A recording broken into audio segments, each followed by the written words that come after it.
The streets always were a mean place. Nobody young or old could stroll freely down the back roads without the worry of never seeing their family again.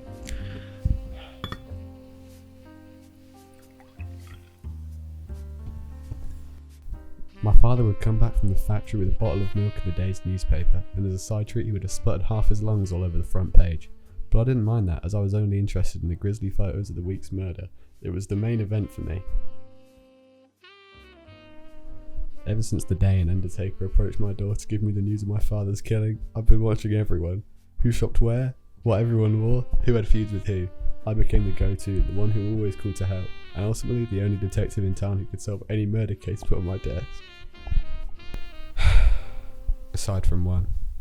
Every career has one case, one that never seems to end. A private detective's instinct is to solve, not to forget, so the day I was dropped from the case for inadequate progress or some bullshit was the day the poetry killings became a portion of my mind.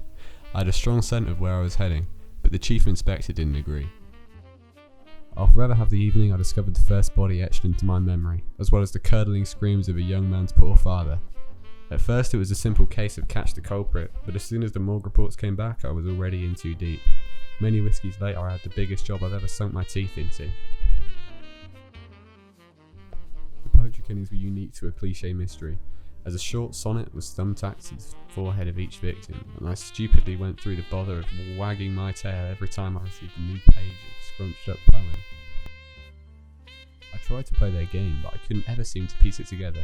What did these poems mean? Did they lead to a location? Were they hiding a cryptic message? This was the toughest case I've ever been given, and by looking too far into these poems, I was playing the puppet. As the victims piled, the pressure followed. I had to catch the culprit, but how? The deaths never occurred in any patterns and left me no trace to follow. All I had to work with was the morgue reports and my gut feeling, but even that was muddy. I'd often wandered the streets pondering, retracing my steps, to make sure I didn't miss the slightest clue. The case wouldn't budge. It's almost as if a master of the law was behind this, and they're testing my knowledge.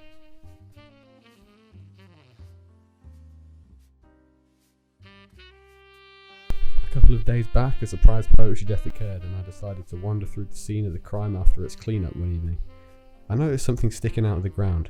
I recognised it from somewhere. It was a clear memory in my head, but I just couldn't put my goddamn finger on it. Until now, I know exactly where I've seen this exact toothpick before. I've seen it too many times. Time to get my job back.